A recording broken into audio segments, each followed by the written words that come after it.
Greetings everyone, Lights and Gear is back, and I'm going to talk Nitecore in today's video, which I haven't had the chance to do in a while, because I have the P23i to discuss today. This is, as this video is being recorded, one of their newer lights. It's strobe ready, as you can see from the box. It is USB-C rechargeable.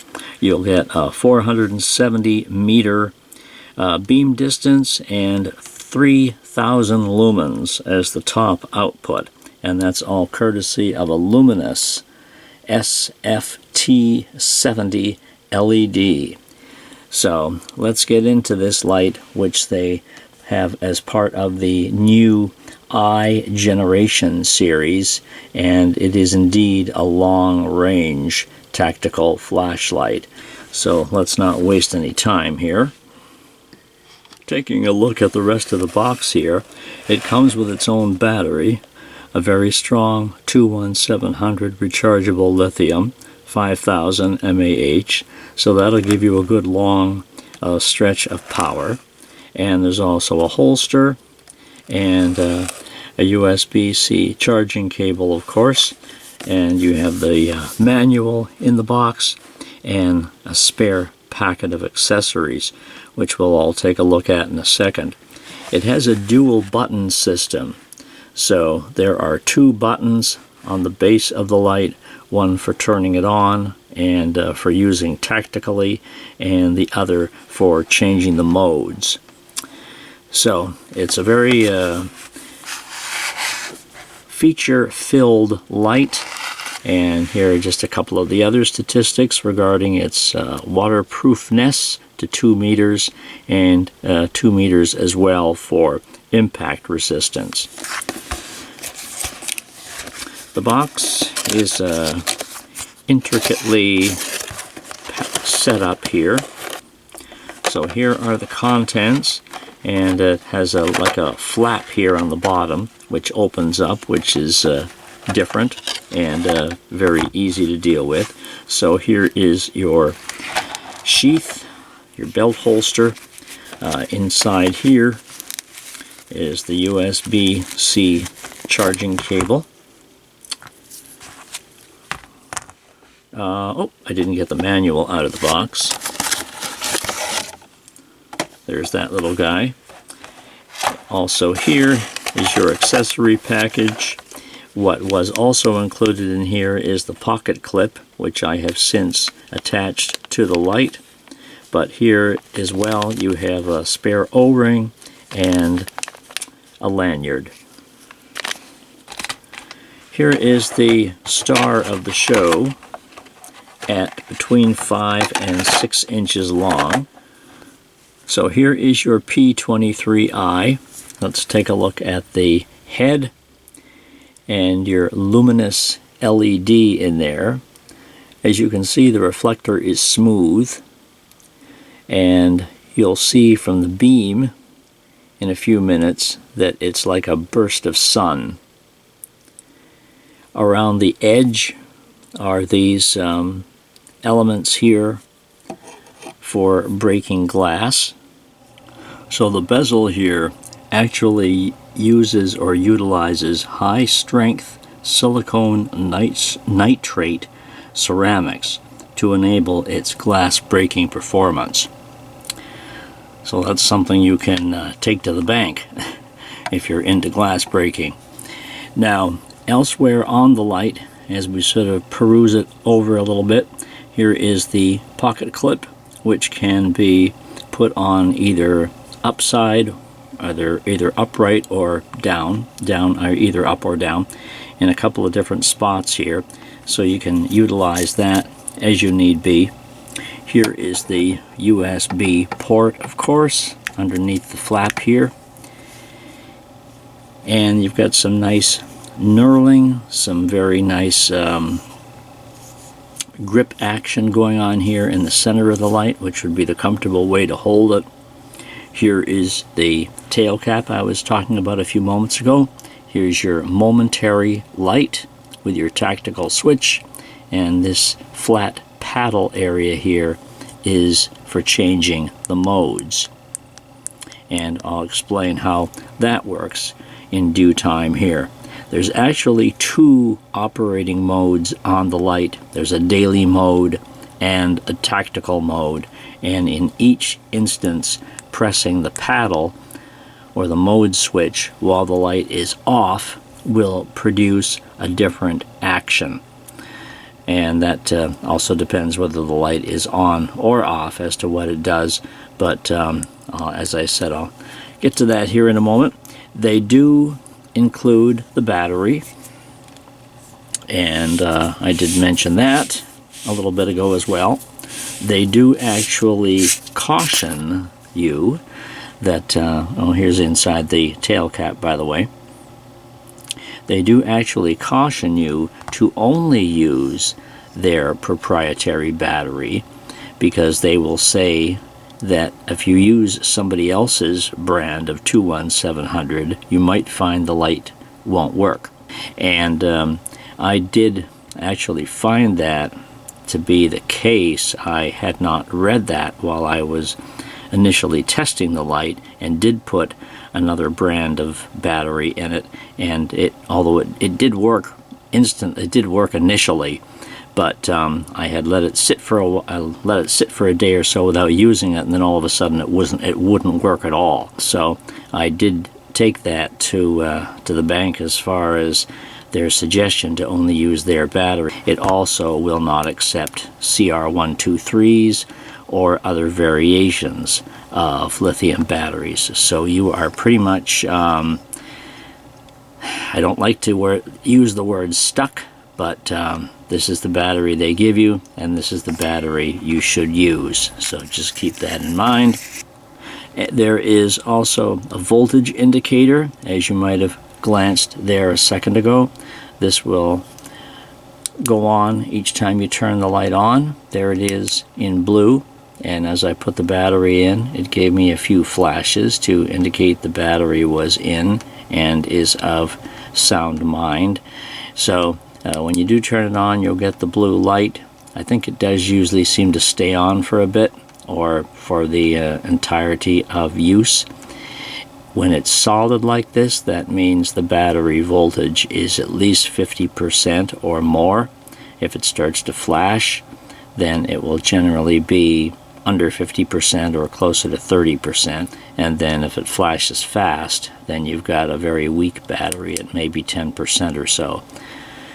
So that's how that works. And when you do plug the USB into charge, this will flash and continue flashing until the battery is finished charging, and then it'll turn a solid blue. So a couple of more statistics on the light. It does have the usual outputs that you would imagine most lights do. It has an ultra low, and the ultra low is 50 lumens, so that's pretty bright for a very, very low mode. And then you have low at 250, high at 800. I'm sorry, let me start again. Low is 250, medium is 800, high is 1500, and turbo is 3000. And there's also a strobe mode for emergency use. Your basic operation of the light is simply to press the rear switch to turn it on and turn it off, of course, to advance to the modes, turn it on and hit the little mode switch, and if you keep tapping it, obviously you will advance through all the available modes. If I press and hold while the light is on, I get instant turbo. Now I should say that right now we are in the default mode of daily mode, and in a moment we can switch over to the tactical mode, but this is how daily works. And as I said, by pressing the mode switch while it's on, I'll get turbo, and this is the only way within the daily mode that turbo is available. Otherwise you're sequencing through ultra low, low, medium, and high each time you press the mode switch. If I were in the tactical mode, which I will be in a few minutes, you'll get strobe by hitting the mode switch. Now if I turn it off and hit the mode switch, I then get strobe in the daily mode setting. So again, when it's on, it has turbo, and when it's off, it has strobe. Now the beam, again, is that very, very tight spot of light. But let me just switch over to the tactical mode here for a second, and then we'll talk about the beam a little more. Now to switch over to tactical, you have to have the light on, and then I would give the mode switch a press and hold, and then turn the tail cap, and it'll give me a couple of flashes, then retighten it, and I'm now in tactical mode. So if I press the mode switch, it now goes in reverse from where it went before in daily mode. It went from lowest to highest. So in tactical mode, if I keep hitting the mode switch, it uses turbo as the main mode, and then it goes down through the other modes but skips over high. So in tactical mode, it has turbo, medium, low, and ultra low as its basic settings. And there's no mode memory as well. If you're in the daily mode, of course, if you turn it off and turn it back on, you could be in medium, and it will stay in medium. But in tactical mode, it will erase the mode you were in previously, and when you turn it back on, you'll be in turbo. So that's how that operates. And if I press the mode switch again, as I say, it goes down instead of up, and if I press and hold, I get strobe, and you can lock strobe in, whereas in the daily mode, strobe is only momentary. As long as your finger is on the switch, you will have strobe, but when you release it, it goes out. But that is not the case in tactical setting, whereas you can press the tail cap, press the mode switch, I should say, get strobe, and lock it in. So it's hands-free strobe. And I will also add that the head starts to get pretty hot if it's on turbo. So just keep that in mind. It doesn't appear to ramp down or lose its turbo after a few minutes. Turbo is effectively supposed to run for basically, well, they say about 30 minutes on average. But the head does start to get hot pretty quick. So again, just keep that in mind. As I turn the camera over here, I will more properly show you the beam. And actually, let me turn it back over to the daily mode. So again, I'll press the switch here and then lightly turn the tail cap, and it will give me two flashes, and now it's back in the other setting again. So let's just turn the light off here. We are currently in ultra low mode, and as you can see, if you have it really up close on something, you get sort of like a little, like a chiseled, beveled kind of a beam thing going on here, but that's only because I'm holding it very, very close to the source. Anyway, here is ultra low, and as I said before, it's 50 lumens, so you can see how bright that is, and you can see how much of a spot the beam actually is. So paddling this, I'm now at low, and this is medium, and this is high. And then if I hold the switch, I will go to turbo, and of course on camera you may not see that much of a difference, and it is kind of a slight difference, to be perfectly honest, when you're looking at it this way. And outside it is a bit of a boost from high to turbo, as you would expect. and I'll show you those outdoor pictures in a second. But this is high mode at the moment, and of course if I paddle again, I go right back down to ultra low. But this will get out there. This has a very far-reaching beam. So let me show you the outdoor shots with it here and its capabilities at a distance.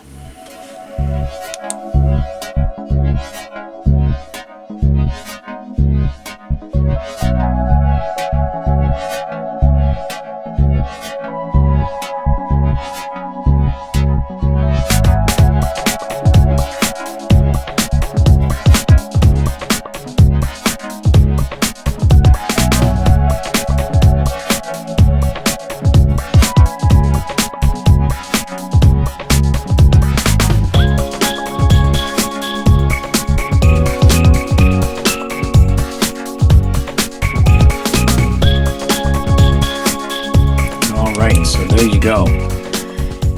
The Nitecore P23i, part of the I generation series.